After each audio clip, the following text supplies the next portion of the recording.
All right. So first, Rich, thank you so much for agreeing to do this, just to have this conversation with me.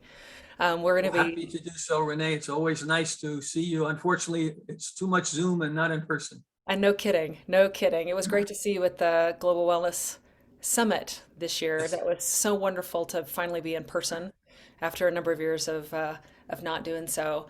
But I want to talk about your roles that you've played as a wellness leader, and then just ask you a couple of questions about that. So, in just knowing you and also doing a little research, I know that you've played many roles, everything from the U.S. 17th Surgeon General to nurse and physician to police officer to the chief of health innovation at Canyon Ranch to the steward, one of the stewards of this wellness moonshot, an initiative to create a world free of preventable disease. So you have had a lifetime, truly a lifetime of a very clear purpose to advance health and well-being.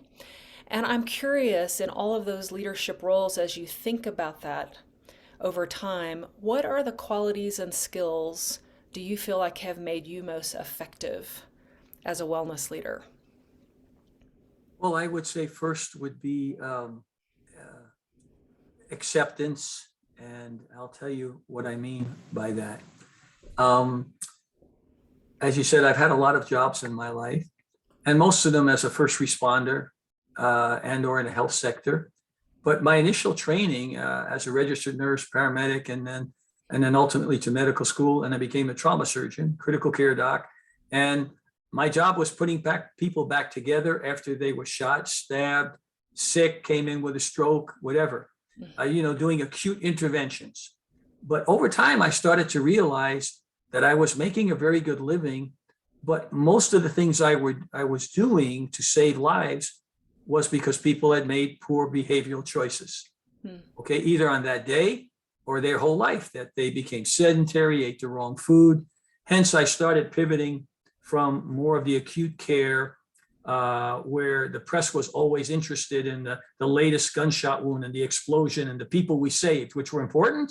Mhm. But as I pivoted and went into the public health space and went back to, as a professor, went back to school at night, got a master's degree, learned about the business of medicine, and learned about public health. And then I, started getting more entrenched in public health and the public health systems, ran a hospital, ran a healthcare system. And yet there we were affecting the health of populations every day, whether it was a vaccination, clean water, sanitation. Yet I never got any press for that. But the acute stuff was, and it was funny, my staff, when I was Surgeon General, often used to complain that, who's listening and they're upset. And I said, yeah, you really shouldn't be upset. I said, look at your TV guide. What are the programs that are getting all of the viewership? It's about emergency rooms and SWAT calls and saving lives. I said, now, there are public health programs on TV. They're on PBS, but we're the only ones watching them. Mhm. That's the problem. Mhm. Okay. And so as I pivoted, it gave me a great deal of credibility to be a spokesperson for optimizing health and wellness, because I came from the world that repaired all of those indiscretions. And I Mm. wasn't just a public health provider. And so I built on that and then started, really studying the health and wellness and such. And, it was 15 years ago or so when I met Susie, and we started having conversations when global wellness was in its infancy. And, the value proposition emerged, and kind of the rest is history. But now we realize, because we're spending about 18, 19% of our gross domestic product on healthcare. It's really not healthcare, it's sick care. And we spend about 80 cents on every dollar on things that we cause because because of our bad behavioral choices, Mhm. incur this disease and economic burden. So the idea here is, if we can optimize health and wellness, we can reduce the cost of care, we can improve the quality of life, and we can live longer, younger, happier, and cheaper. Mhm. That's what it's all about. Yeah, and it's an incredible vision. Um, and as far as you personally and you being effective in all that, in leading that, what skills do you feel like has helped you, or what orientations? You mentioned earlier acceptance, but say a little more about that in particular, or any other skills or ways of being in the world that you feel like, Yeah. this actually helped me because I came from this frame of reference, Mhm. that really supported me. Well, acceptance that we all need to change, acceptance that there's always new information that we should be incorporating so that we're not locked into our biases, Got it. acceptance that we can contribute to a healthier, safer, more secure world, acceptance that we need to do far more unification than dividing, Mhm. which is what we see today. Mhm. But it all stems back to, my upbringing, really, and I have to give credit where credit is due. I came from a very poor family, parents immigrants. My mother and my father spoke English as a second language, and I was the firstborn. Grew up in New York City in Harlem. We were very poor. We were homeless at times. We, didn't have access to healthcare readily every day. But yet my recollection of my childhood was a very positive one. All the kids on the block were poor. We played stickball. We learned to swim in the Harlem River, which is probably why I'm so healthy, because I've been exposed to every pathogen known to mankind. But the point being that, none of us knew we were poor because we were all the same. And yet my mother was this beacon of hope. And she, as I get older, she gets smarter, like Mark Twain said. I don't want to steal his words. But as I think back to all the things she told me, because my father wasn't there often, and I realized that I became almost her partner as the oldest of four children. And she would always discuss things with me. She read voraciously. And she used to hold up her little card to me and say, "This is the most important thing in my life, except for you kids." It was her library card, because she said it connects me to the world. She'd go to the library several times a week, bring home books, make me sit with my brothers and sister. My sister was too young, but she sat there anyway. And she would quiz us. What's democracy? What is communism? What's happening in this country? What language do they speak there? And I, okay, Mom, when I was the oldest, and she expected me to engage on all of these things. And I realized how important that was, because I had to accept and trust in her. Mhm. And what she was imparting to me was going to help me the rest of my life. I just didn't realize it yet, because she created a thirst for knowledge. She created a thirst for understanding. She created that thirst for acceptance of all people, that we should look at the world as humanity, not as dark people and light people, or ethnicity, gender, etc., but as people who all probably have a common vision. They want to succeed. They want their kids to be healthy. They want health care, and yet we allow some things to divide us. So she would always bring those things up. And I think I had mentioned to you once before, there were so many things she said to me that I didn't grasp for decades. And one in particular, when she used to ask me about leadership and what is it, she used to say, "Richard, you are my leader. I named you Richard because you are my leader." And I realized I was, because my father was never there, and she relied on me to help and do things, because she worked nights. I was in charge during the day, and she imparted this responsibilities on me.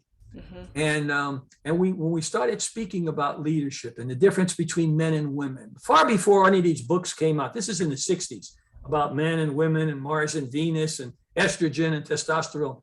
She had this innate ability to understand that men and women were physiologically different, and she would say to me, we women are generally peacemakers. We nurture people. We settle problems. You guys are hunter-gatherers. You fight to settle your problems. And, she said, it's a broad brush approach, and it's not true everywhere. But in general, women, and what she was describing, what she later told me many years later, is this estrogen effect, what she called it, that, we see things through a different lens. It's not right or wrong, but it creates balance. And from that, we had many discussions where she told me one day, I think I was 12, she said, "You'll understand this when you get older. The world will be a healthier, safer, more secure place when women have an equal seat at the table of leadership." Took me decades. Now I see it more than ever. And every board I'm on, every organization I'm a part of, I make sure that it's diverse, both in gender and ethnicity, because we get better answers to the problems before us. And so those are the things that drove me and helped me to learn to be a problem solver, or helped me to learn about acceptance. And the person that has an opinion contrary to mine or looks a little different than mine is not wrong. It's just they have a different perspective. So if we spend more time learning that perspective, we'll be much better. Hence, with my own children, I make a point almost every year of taking someplace around the world and immersing them in a culture in another country to learn how those people see the world. Mm. Not necessarily right or wrong, but different, you know? And so my oldest daughter knows, she says, well, you're just like grandma. You're just like your mom. I said, yeah, you know, I took me a while to realize it, but I really am. She's the one that imprinted my mind with all of those ideas and the importance. And I have the opportunity now to give them to all of you so that you'll be better as well. Yeah.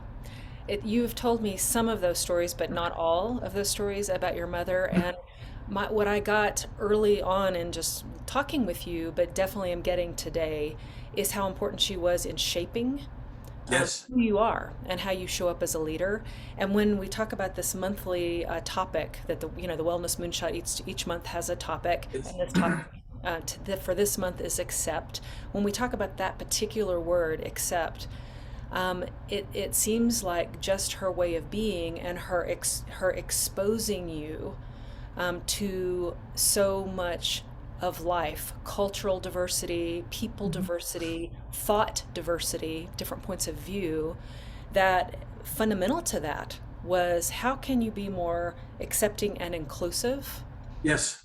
That it feels like that. And the other thing that really hits me about her, and I think I've said this to you before, is with her upbringing and your upbringing, as you said, being more poor much of the time, homeless some of the time, without access to healthcare resources some of the time, with an environment that could have someone else in that environment could have struggled not just in the outer world but in their inner world. She seems like someone who accepted it, to some level, those circumstances, but did not let herself be defined by those.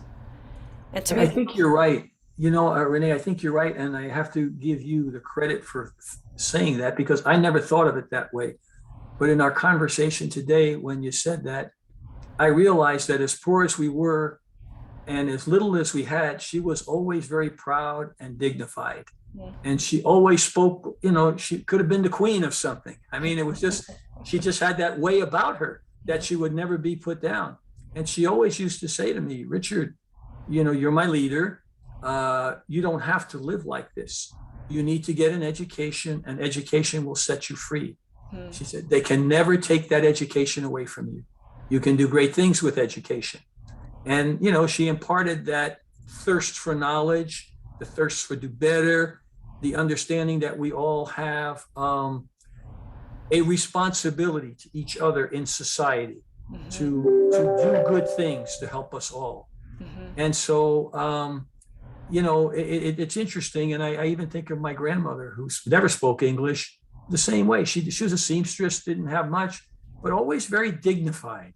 You know, you could not tell that that they were not rich or poor because they were rich in something else. They were rich in character and values and being proud of who they were. And it was it was at a time when, you know, being Hispanic, you know, there was a lot of discrimination. And I remember being discriminated against and ugly words thrown at me and stuff. And funny, my grandmother, who all my aunts and uncles, they spoke Spanish. And my grandmother never spoke English. And yet, when all of my aunts and uncles would speak to me in Spanish, I would always answer in English. And all the kids did the same thing. But my grandmother, she would always make me speak in Spanish. And she'd say to me, if you're hungry, si tiene hambre, necesita que pida en español. If you're hungry, you got to ask me in Spanish. If you want some money, you have to ask me in Spanish. And she was in her 80s then, and she would talk about the culture and what the Hispanic culture is, and you know, the explorers, and you know. But again, almost gave me a sense of relevance of a little person in a big world, but what our ancestors meant and how we contributed to the world and all of that. So dignity, you know, and yet they would not allow themselves to be seen as anything else. My mother and my grandmother, that's the grandmother on my father's side. My grandmother on my mother's side, she had lots of problems. My mother, in fact, was a single child, and she was homeless some of the time and struggled. So I've learned a lot, and I continue to learn by conversations like this and very learned persons like yourself who, you know, touch a certain point, and then I think about it differently, and I go, oh, Hmm. you're right. I never thought about it that way, like we did the interviews a couple of years ago for your paper back then. And it just it helped me to better understand those experiences that have shaped who I am Yeah. today. Hmm. It's all those stories. It's all those It stories is. and the kind of those narratives that we were talking about a while ago that start to really shape how we show up in the world and Yes. and what we think is possible and our ability to lead. And Yes. so I just appreciate your willingness to share Oh, your I just story. love speaking with you, and you have such great insight into the work you're doing to kind of forensically dissect different personalities and how they succeed or don't succeed, and what are the common issues that cause people to accelerate their lives in spite of the headwinds of whatever their challenges were, poverty or something else. And I was thrilled when I read through the work that you had done, and you showed me in our discussions that you found that common thread among a number of us, whether it was ethnicity, gender, but the common threads that drove us to do better. So adversity, actually, which drove us to do better, and we didn't want to fail. And again, life is just a journey experience of learning. And when I spoke to you, I learned a lot Hmm. from what you did. And now with the work you're doing with our moonshot, to make the world free of preventable disease. This was Susie and I brainstorming a couple of nights before a conference, what, 5, 6 years ago? How many years ago was it? I don't remember now, It's like been something like five. that, I think right? at least five. And Yeah. yet we were smart enough to say, we need to bring in more people. We need to crowdsource this, and we brought in a bunch of people, and here we are, and we're changing the world now every day. And we track where it is, and dozens of countries around the world who are accepting this and individually moving to change something in their environment that will make it better for those around them.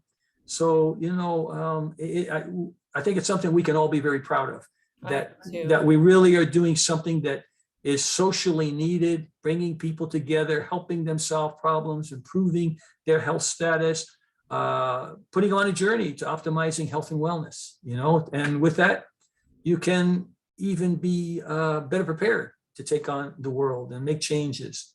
So, I think I'm really happy that you and I have the opportunity to hang out, if you will, in the global wellness team and make these changes, on an annual basis, and coming together at our meetings where we can crowdsource new information and then go home and do something good again.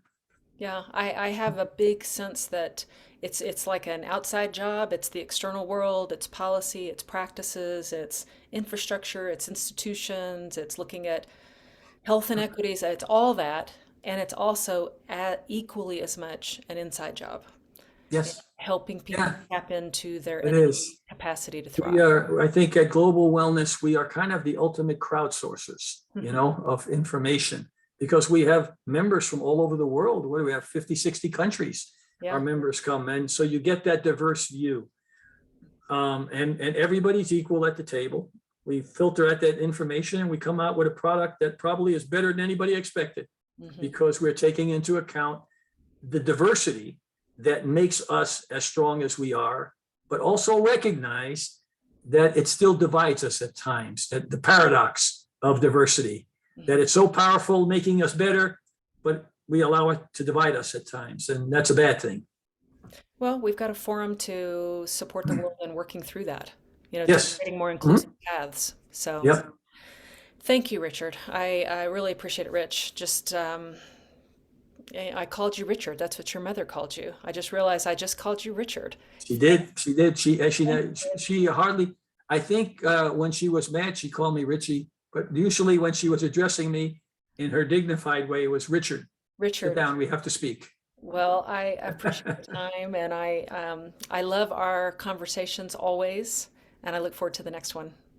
Thanks so much. I do too. It's so wonderful that you're doing this. And my only regret is that we're not in person, I but know. hopefully soon. Me too. Hopefully soon. I'm going to go ahead and stop the recording. Okay.